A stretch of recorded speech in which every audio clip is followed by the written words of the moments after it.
Hi guys, very good evening to all of you. कैसे हैं आप? स्वागत है आप सब बच्चों का आज के इस सेशन में। 21 डेज चैलेंज हमारा चल रहा है, जिसके अंतर्गत एफएम के 2 session means 2 days out of 21 we are done with. Costing के we are done with the 2 days. And advance account का आज है हमारा day number 2 out of that 21 days challenge. Advance account के डे 1 में हमने बात करी थी इन्वेस्टमेंट अकाउंट की, जहां पर मैंने आपको कई क्वेश्चंस करवाए थे। और आज है बारी ब्रांच अकाउंट की। ब्रांच अकाउंट के लिए मैंने 2 सेशन रखे हैं, एक आज का सेशन यानी कि day 2 as well as day 3 जो होगा वो ब्रांच अकाउंट को ही डेडिकेटेड होगा। तो आइए पुत्र, देर किस बात के चलते हैं। इससे पहले अगर आप आ चुके हैं यूट्यूब पर, मैं तंदुरुस्ती कर लूं इस बात की, मैं इंश्योर कर लूं कि आप लोग देख पा रहे हैं, सुन पा रहे हैं। चैनल हमारा ये लाइव लाइव है कि नहीं है, ये अब तक आया क्यों नहीं? हेलो हेलो हेलो, क्या आप मुझे देख पा रहे हैं, सुन पा रहे हैं? मुझे लाइव चैट में लिखकर बताइए, लाइव चैट में लिखकर बताइए। और सेशन को कर दीजिए फटाफट से लाइक। और ये मेरे फोन को क्या हुआ है? क्या हम लाइव हैं दोस्तों? मुझे लिखकर बताइए। बिल्कुल लाइव है। I can now see my self, I can now see my self. ये लीजिए जी नोट्स। सर ये जो नोट्स आपने रखे हैं स्क्रीन पर, सर ये कहाँ से मिलेंगे? टेलीग्राम चैनल से हमारे जुड़ जाइए और वहां से आप ये नोट्स जो पुत्र ले सकते हैं। सो 21 डेज चैलेंज में आज है हमारा डे नंबर 2 पुत्र, advance accounting the day number 2। ਜਿਹਦੇ ਵਿੱਚ ਆਪਾਂ ਅੱਜ करनी है गल ब्रांच अकाउंटिंग की। और मैंने साथ में यहाँ पर ये क्यों लिखा है ब्रांच अकाउंटिंग -1? इसका मतलब यह है कि आज ब्रांच अकाउंट का पहला सेशन है। ब्रांच अकाउंट के कुल मिलाकर 2 सेशन है, क्योंकि एक सेशन में पूरा ब्रांच अकाउंट हम नहीं कर पाते, इसलिए हमने इस प्रकार से लिख दिया। चलिए जी, देर किस बात की, फिर ब्रांच अकाउंट में फट्टे चकने के लिए आपा तैयार है। कमॉन जी, कमॉन जी। ब्रांच अकाउंट, इससे पहले कि हम क्वेश्चन स्टार्ट करें, ब्रांच अकाउंट होता क्या है? ब्रांच जब भी वर्ड बोलते हैं इसका मतलब there exist a head office also. जैसे नहीं, जैसे कि एग्जांपल लेते हैं, सीधी सीधी बात ही करते हैं। हेड ऑफिस के बिना ब्रांच को सोच पाना जो है असंभव है। अगर ब्रांच है तो पक्का कोई ना कोई हेड ऑफिस भी होगा। एक व्यक्ति कह रहा है मैंने शादी करी है, मान लो ये पुरुष है, तो भाई तूने शादी किससे करी है? मतलब दूसरा व्यक्ति भी कोई है, तो खुद से शादी नहीं कर सकता, दूसरा भी कोई व्यक्ति पक्का है। अगर ये कह रहा है मैं हस्बैंड हूं, मतलब तेरी कोई वाइफ है। और अगर तू कह रहा है तू वाइफ है, मतलब तू वाइफ है तो मतलब तुम्हारे कोई हस्बैंड है। सिमिलरली अगर तुम ब्रांच हो, मतलब there exist a head office as well. तो हेड ऑफिस कह रहा है भाई ब्रांच को कि मैं तुम्हारे ऊपर निगरानी रखूंगा, मैं तुम्हें सामान भेजूंगा, तुम सामान बेचना। ब्रांच कहती है हम पैसे जो खर्च होंगे उसका क्या करेंगे? हेड ऑफिस कहता है चिंता मत करो, तुम छोटी ब्रांच हो, हम तुम्हें खर्चा भेजेंगे, तुम उस खर्चे से अपने खर्चे मीट कर लेना, हम तुम्हें पैसे भेज देंगे, उससे खर्चे मीट कर लेना। समय के साथ साथ ब्रांच सबको सीख गई, अब ब्रांच बड़ी हो गई। ब्रांच हेड उसको कहती मुझे भी आता है बिजनेस करना, मुझे मत सिखाओ। जैसे बच्चा बड़ा होने के बाद पेरेंट्स को कहता है कि नहीं नहीं मुझे मत सिखाओ, मुझे पता है, मुझे आता है, वैसे ही ब्रांच कह रही है अब मैं बड़ी हो गई, तो ब्रांच बन गई है independent. So when we talk about this particular chapter, जब भी हम ब्रांच अकाउंटिंग की बात करते हैं तो ब्रांच 2 टाइप की होती है पुत्र, dependent branch and independent branch. Dependent branch कौन सी? जो कि छोटी ब्रांच है, नाम से क्लियर है, which is dependent upon the head office for its needs. सामान आएगा तो बेचेंगे, ब्रांच के पास खुद का सामान परचेज करने की पावर नहीं है। हेड ऑफिस कैश भेजेगा तो हम खर्चा करेंगे, अदरवाइज नहीं करेंगे। वहीं इंडिपेंडेंट ब्रांच कहती है कि हमें इस तरह की कोई आवश्यकता नहीं है, हम खुद से अपना खर्चा भी कर सकते हैं और खुद से अगर कभी जरूरत पड़े तो सामान खरीद कर बेच भी सकते हैं। हम आज के लेक्चर में मेनली बात डिपेंडेंट ब्रांच की करने वाले हैं। जब डिपेंडेंट ब्रांच की बात करते हैं तो उसके बुक्स ऑफ अकाउंट जो है सारे हेड ऑफिस मेंटेन करता है। तो हेड ऑफिस कहता है ब्रांच को कि मैं तुम्हारा प्रॉफिट जानना चाहता हूं ईयर एंड पर। उस प्रॉफिट को निकालने के कई सारे तरीके होते हैं। डेटर्स मेथड है, फाइनल अकाउंट्स मेथड है, स्टॉक एंड डेटर मेथड है। तो 3 मेथड है, जिसमें से सबसे पॉपुलर 2 हैं, स्टॉक एंड डेटर्स मेथड और debtors method. Final accounts method popular नहीं है। तो दोनों का ही एक एक बहुत बढ़िया क्वेश्चन मैं पुत्र आपको यहां पर करवाने वाला हूं। आ जाइए जी, आ जाइए जी। लीजिए, तो पहला प्रश्न हमारे सामने पुत्र यो रहा। क्या कहता है? कहता जी Harrison of Chennai has a branch at New Delhi to which the goods are sent at 20% above the cost. तो हेड ऑफिस ब्रांच को गुड्स भेज रहा है कैसे? 20% अबव कॉस्ट पर। इसका मतलब है कि भैया अगर जो कॉस्ट है वो 100 है, उसके ऊपर प्रॉफिट है 20, तो जो इनवॉइस प्राइस है आईपी जो है दैट इज 120। और इसके अंदर अगर लोडिंग निकालनी हो, लोडिंग इनवॉइस प्राइस के ऊपर लगती है, तो लोडिंग कितनी है? 20/120। बिकॉज क्वेश्चन के अंदर जो भी वैल्यूज दी होती है यूजली वो इनवॉइस प्राइस पर होती हैं कि इतने रुपए का स्टॉक पड़ा था, इतने रुपए के गुड्स भेज दिए, तो उसमें से 20/120 की यानी कि पुत्र 1/6 की लोडिंग है। इतनी बात हमें समझ आई। क्वेश्चन कहता the branch makes both cash sale as well as the credit sale, तो ब्रांच दोनों ही तरीके से बेचता है सामान को। Branch expenses are met partly from HO and partly by the branch, कहते कुछ खर्चों के लिए एचओ पैसा भेज देता है, कुछ खर्चे ब्रांच खुद मीट करती है, या फिर ऐसा लगा लो branch expenses are met partly from HO, ऐसा भी कह सकते हो कि एचओ ने पैसे नहीं भेजे, एचओ ने डायरेक्टली उस पार्टी को पैसे दे दिए जिसने आपके लिए खर्चा किया। मान लो मैं हूं, मैंने ब्रांच को कोई सर्विस दी, तो एचओ पहले ब्रांच को पैसे दे, ब्रांच मुझे दे, उससे बेटर एचओ कहता ब्रांच को तुम सर्विस ले लो राहुल से, राहुल को पैसे एचओ ही दे देगा। तो ये वो वाली बात हो गई। कहता जी statement of expenses incurred by the branch every month is send to HO for recording, branch हर महीने के एंड पर एक स्टेटमेंट भेज देती है जिसमें सारे खर्चों का हिसाब किताब होता है कि हमने ये खर्चे किए हैं। Following further details are given for the year ending 31st of December 2012, तो पूरे ईयर के लिए कुछ ट्रांजेक्शन उसने आपको बताई हैं। ठीक है, अभी नहीं पढ़ रहे, पहले देख लेते हैं कौन से मेथड से करने हैं, फिर उसी हिसाब से चीजों को पढ़ना स्टार्ट करेंगे। क्वेश्चन के अंदर ही show the necessary ledger accounts in the books of HO and determine the profit and loss of the branch for the year ending by पुत्र stock and debtor method. Question कह रहे हैं stock and debtors method के through जो है कीजिए। अब stock and debtor method पूरी तरह से खुला हुआ मेथड है जिसमें प्रॉपर डबल एंट्री फॉलो की जाती है, जितने भी मैक्सिमम अकाउंट बन सकते हैं सारे बनाए जाते हैं, जिसमें पॉपुलर कौन है, ब्रांच के स्टॉक का हिसाब रखने के लिए स्टॉक अकाउंट बनता है, ब्रांच स्टॉक अकाउंट, उसके लोडिंग को रिवर्स करने के लिए अलग से अकाउंट बनता है जिसको बोलते हैं ब्रांच एडजस्टमेंट अकाउंट, और इसी अकाउंट से ग्रॉस प्रॉफिट की बैलेंसिंग फिगर आती है। ब्रांच डेटर अकाउंट बनता है, branch expense account, branch P and L account to find out the net profit and goods sent to branch account, और अगर बाय चांस कैश का opening and closing balance हो तो branch cash account ही बनता है। जैसा कि आप इस क्वेश्चन में देख सकते हैं 1 जनवरी 2012 और 31 दिसंबर 2012 यानी कि ओपनिंग एंड पुत्र क्लोजिंग बैलेंसेस जो है आपको दिए हैं किस चीज के, स्टॉक के, डेटर्स के और कैश के। स्टॉक, डेटर्स और कैश, तो इन तीनों का मतलब इन तीनों का नहीं, पॉपुलरली तो इसका, बाकी दो तो मैंने बता ही दिया कि बनता है अकाउंट, तो कैश का भी हमें अकाउंट ओपन करना पड़ेगा, तो ब्रांच कैश अकाउंट पुत्र थे ओपन हो जाना है। ठीक है, तो ब्रांच का हमें इस तरह से डबल एंट्री सिस्टम फॉलो करते हुए चलना है। अब हम एक एक ट्रांजेक्शन पढ़ते हुए चलेंगे और वहां पर जाकर जो है देख लेंगे इंपैक्ट किस तरह से आएगा। किसकी बुक्स हैं जी, बुक्स ऑफ हैरिसन है, ईयर एंडिंग 31 दिसंबर 2012 है। तो जरा मेरे साथ देखें किस तरह से दिखाया जाता है, ये लीजिए। तो इस तरह से मैं एक्सपेक्ट करता हूं कि आप एग्जाम के अंदर इसको पुत्र करके आएंगे। आंसर नंबर 1 हम क्या कह रहे हैं जी, बुक्स ऑफ हैरिसन। हैरिसन कौन है जी, चेन्नई हेड ऑफिस। उसमें किसके अकाउंट्स बनाने, न्यू दिल्ली ब्रांच अकाउंट्स।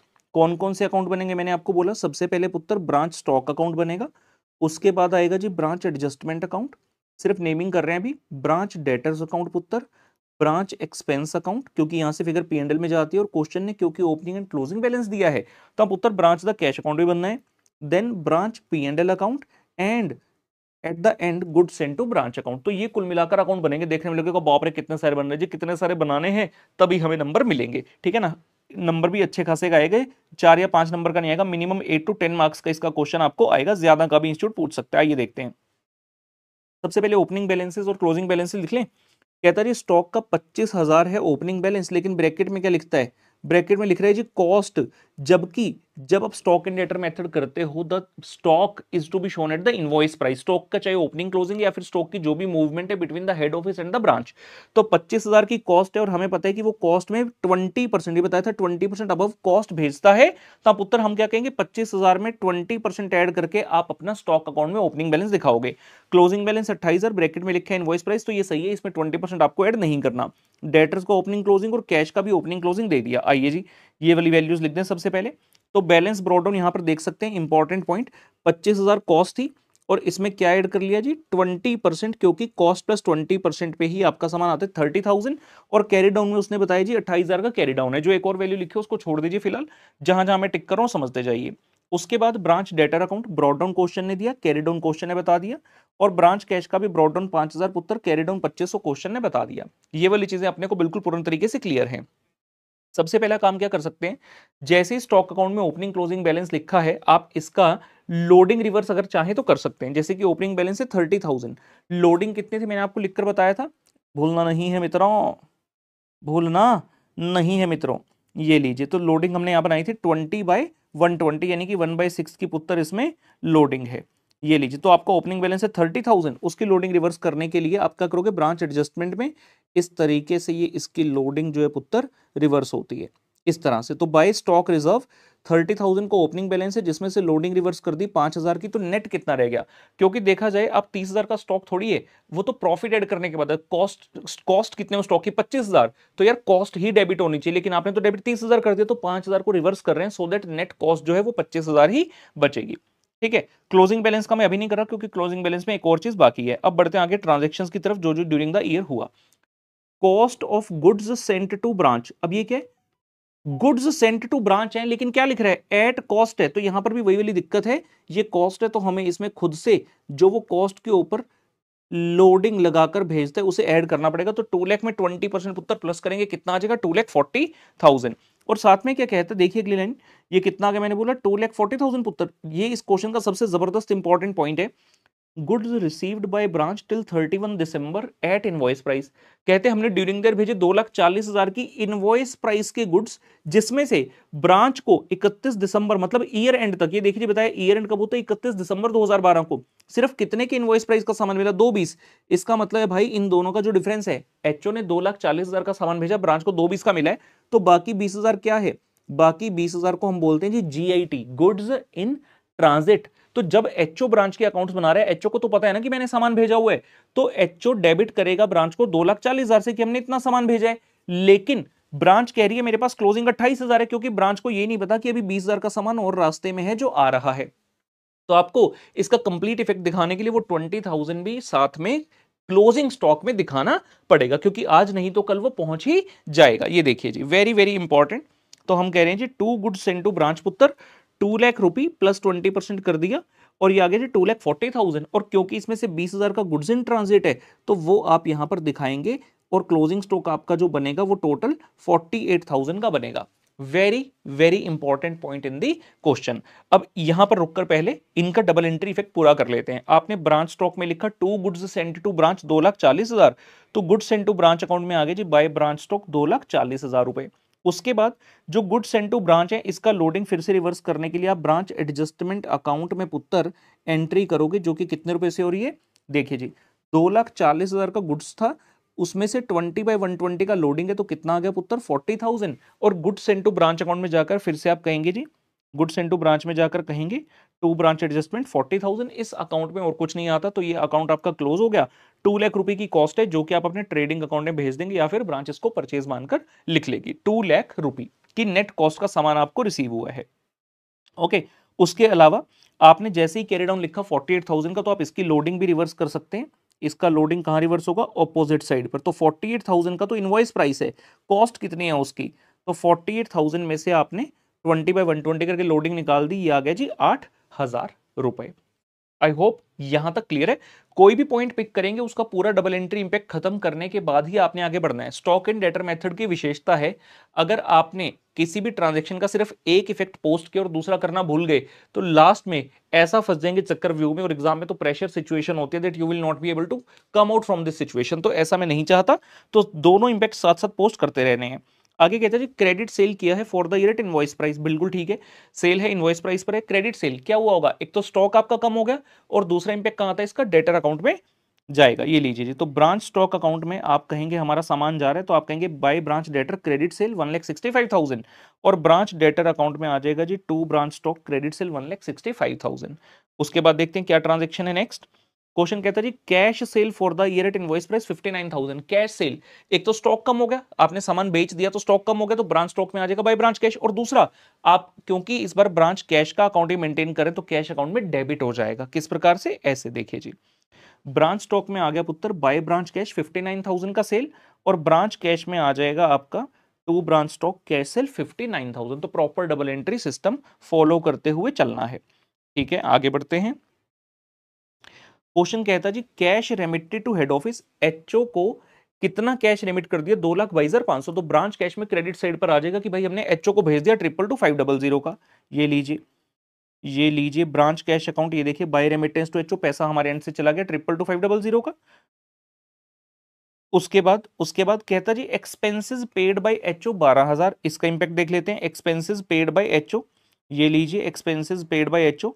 तो आप ब्रांच एक्सपेंस में गए, 12,000 का खर्चा किया, टू बैंक, और क्या लिख दे साथ में, एक्सपेंसेस बाय एचओ। पूरी तरह से दर्शा देना कि भाई ये एचओ ने खर्चा किया। अब कोई बच्चा कहेगा सर एचओ ने किया है तो ब्रांच के अकाउंट में क्यों डालना है?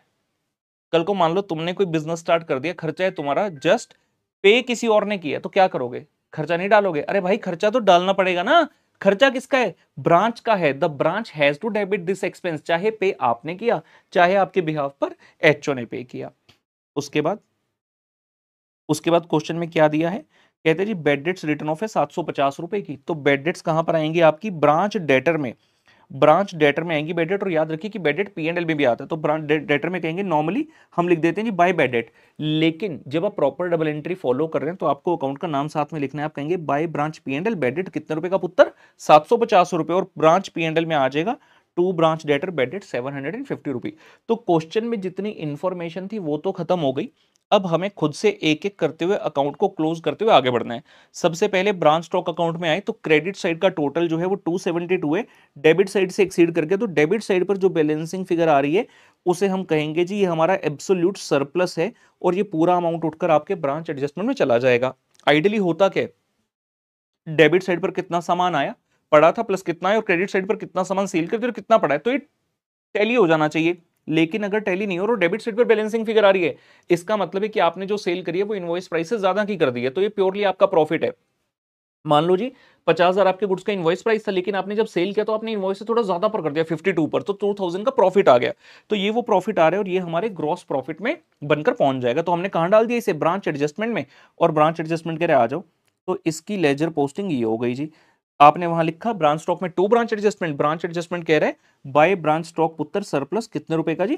2000 रुपए का। और यहां से आपका बैलेंसिंग फिगर आ गया ग्रॉस प्रॉफिट 39,000। और कहां जाता है जीपी? याद कीजिए बचपन की याद है, जब नए नए क्लास 11th में कॉमर्स में आए थे पी एंड एल में लिखते थे बाय जीपी, तो यहां भी to branch P and L gross profit, branch adjustment में लिख रहे हैं to branch P and L, तो ब्रांच पी एंड एल में क्या आएगा? By branch adjustment GP. ये देखिए by branch adjustment GP 39,000 rupee. उसके बाद आ रहा है पुत्र ब्रांच डेटर अकाउंट। तो डेटर अकाउंट में ब्रॉड डाउन था, कैश आपकी क्रेडिट सेल थी, क्रेडिट साइड पर कैरी डाउन और बेडेड था। सो बैलेंसिंग फिगर आ गया पुत्र 1,71,000। ये क्या, इसको क्या कहेंगे? Obviously it is the amount which has been collected from debtor. और ये कहां जाएगा? क्योंकि इस बार ब्रांच कैश का अकाउंट बना रहे हैं तो ब्रांच कैश में भी इसकी पोस्टिंग होगी। ब्रांच कैश कहेगा टू ब्रांच डेटर कलेक्शन हुए 1,71,000 का। अब ब्रांच कैश में हमें ये पता है कि this is the opening balance, इतना कैश से लो, इतना क्रेडिट, इतना डेटर से आया, इतना आपने एचओ को भेज दिया, इतना पड़ा है, तो टैली हो जाना चाहिए। लेकिन फिर भी बैलेंसिंग फिगर आया 10,000 का, इसका मतलब है आपने खुद से भी कुछ खर्चा किया। और क्वेश्चन स्टार्टिंग में आपको बताया था कि कुछ खर्चा आप खुद करते हो और कुछ खर्चा आपके बिहाफ पर एचओ करता है। तो दिस इज द एक्सपेंस जो हमने खुद किया है। और क्या लिख दिया? By branch expense 10,000। और ब्रांच एक्सपेंस में एक खर्चा तो आ ही गया था जो एचओ ने किया था, और जो आपने खुद ने किया है वो भी आ गया यहां पर ब्रांच एक्सपेंस में पुत्र टू ब्रांच कैश 10,000। ठीक है जी। और यहां से सारा खर्चा उठाकर हमने सिंगल एक बार में भेज दिया पीएनएल में 22,000 रुपए, चाहे मैंने किया चाहे एचओ ने किया, हार्डली मैटर, पूरा 22,000 आ गया। ठीक है जी। और ब्रांच पीएनएल कह देगा to branch expense 22,000 and you will get your net profit from here which is 16,250 पुत्र। This should be absolutely clear. Very very good question, wonderful question. और यहाँ एक वर्किंग नोट मैंने बनाकर दिखाया हुआ कि एचओ ने भेजे थे 240 के गुड्स, ब्रांच को मिले 220 के, तो गुड्स इन ट्रांजिट रह गया जी 20,000 रुपए का। इतनी सी कहानी है। जरा एक मिनट दीजिए, I will join all of you again.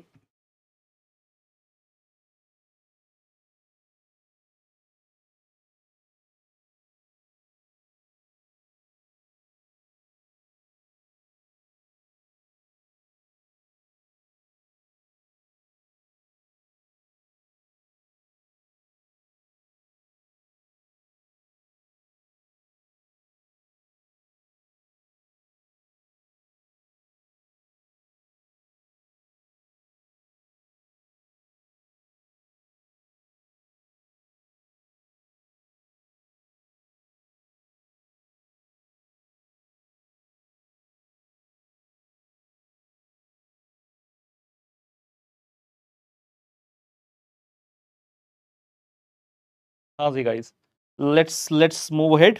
तो स्टॉक एंड डेटर मेथड का बड़ा ही जबरदस्त प्रश्न हमने देखा। Now coming to the next question, again a wonderful one. Come on पुत्र, ये सारे एग्जाम दे क्वेश्चन है ने। क्वेश्चन नंबर 2 साडे कॉल कहता जी sir Jadeja of Delhi has a branch at Jaipur. तो एचओ कौन हो गया जी? डेली, और ब्रांच कौन होगी पुत्र? जयपुर में। क्वेश्चन के अंदर goods are invoiced to the branch at cost plus 25%। Okay, तो इस क्वेश्चन का स्टाइल क्या है कि कॉस्ट प्राइस है अगर 100, उसमें आप प्रॉफिट ऐड करते हो 25 का, और इनवॉइस प्राइस बन जाता है जी 125 रुपए का। Branch is instructed to deposit the receipts every day in the HO account with the bank. तो ब्रांच जो भी कमाती है वो एचओ को भेज देती है। It shows the dependency of the branch, कि जो भी पैसा इकट्ठा होगा अपने एचओ को भेजना, तो डिपेंडेंट ब्रांच है। कहता है जी all the expenses are paid through cheque by the HO. HO ही सारे खर्चे कहता है मैं खुद पे कर दूंगा, तुम टेंशन मत लो, except petty cash expenses which are paid by the branch. कहता है लेकिन कुछ छोटे मोटे खर्चे हो सकते हैं, वो तुम खुद ही बियर कर लेना, उसके लिए हमें परेशान मत करना, हमें सिर्फ बड़े खर्चों के लिए परेशान करना। जब भी क्वेश्चन ऐसा कहे कि ब्रांच खुद मीट कर रही है, इसका मतलब है ब्रांच के पास जो भी कैश कलेक्ट होगा, जब ब्रांच एचओ को रेमिट करने जाएगी कि भाई ये पकड़ो पैसा इतना इकट्ठा किया, तो उसमें से ये वाला पैसा पेटी कैश एक्सपेंस का जो आपने खुद से इनकर किया उसको माइनस करके बैलेंस आपने दे देना एचओ को। इट सेज पुत्र from the following information you are required to prepare the branch account in the books of HO.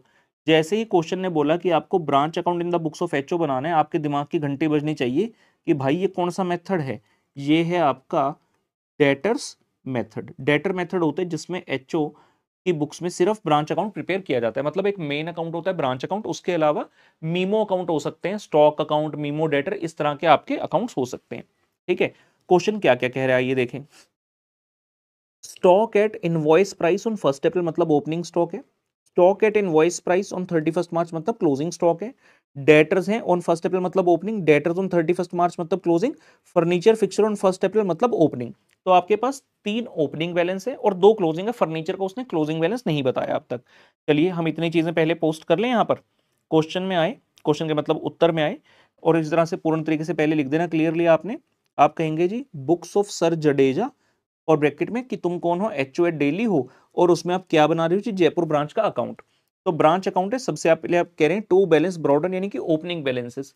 Question ने कहा स्टॉक है 1,64,000 पुत्र, डेटर 63,400, फर्नीचर 46,800, और क्लोजिंग बैलेंस की बात करो तो उसने स्टॉक 192,000 और डेटर 84,300 आपको बता दिया। अब क्वेश्चन में हमें लोडिंग का इंफॉर्मेशन भी दिया था, ये देखिए कुछ हमने कहा कॉस्ट अगर 100 है, इनवॉइस प्राइस अगर आपका प्रॉफिट 25 है तो इनवॉइस प्राइस 125 हो गया।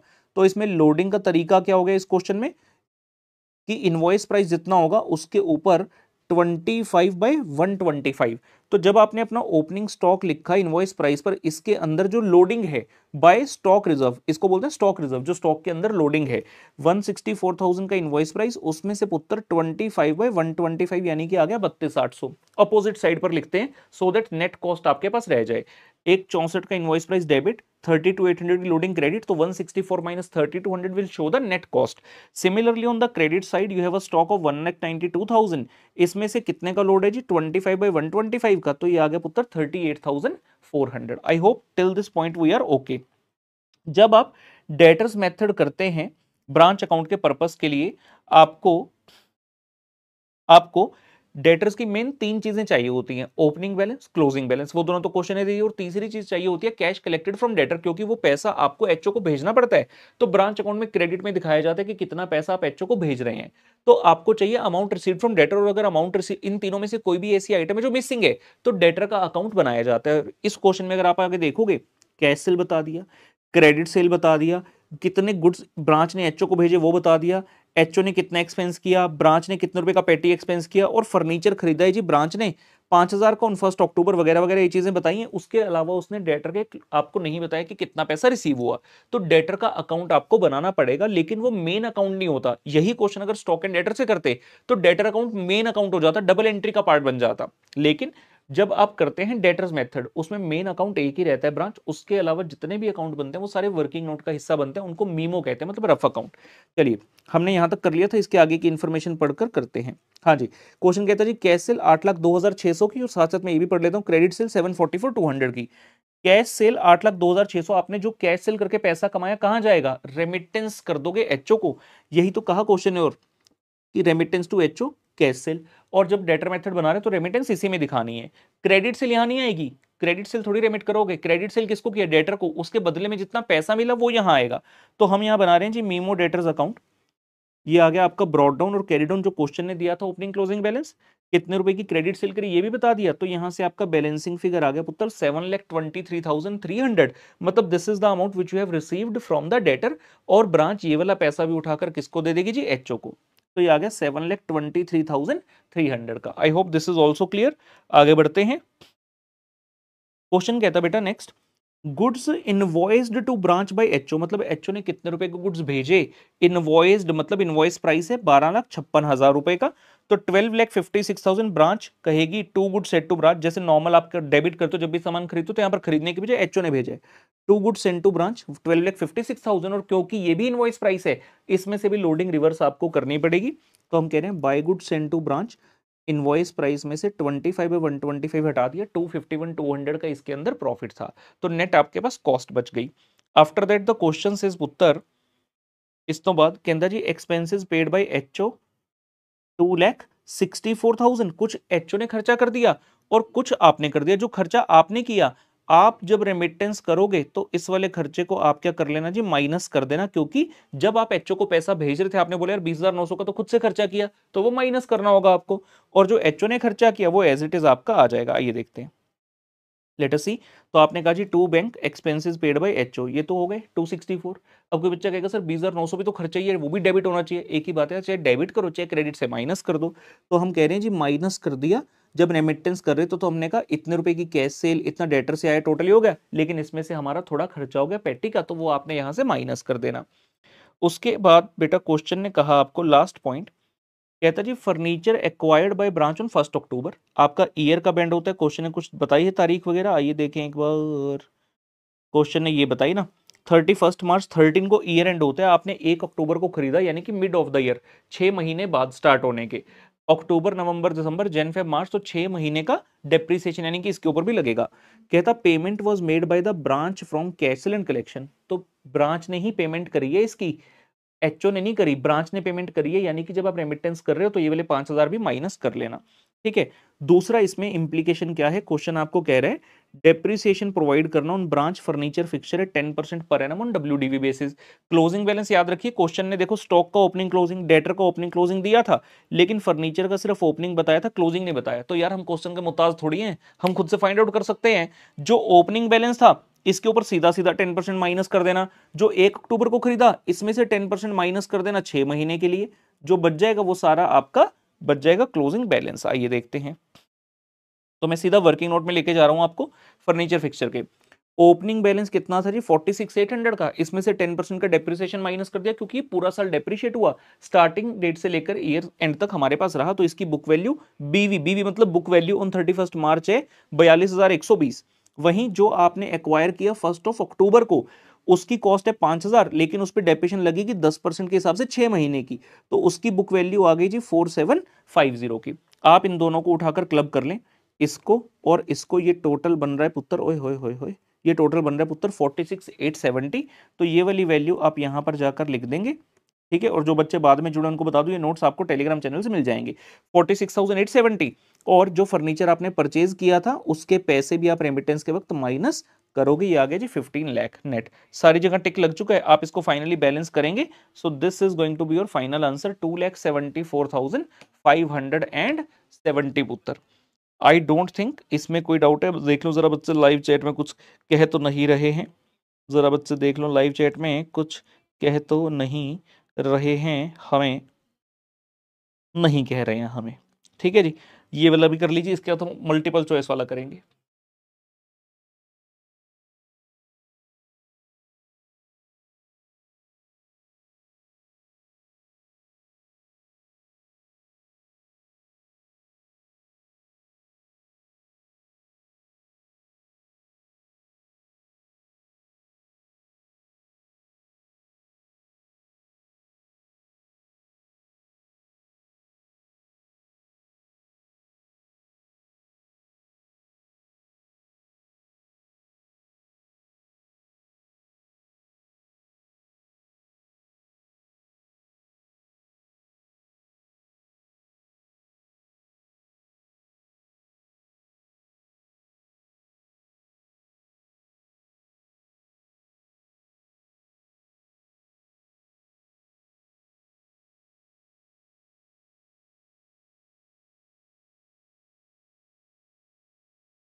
आए जी।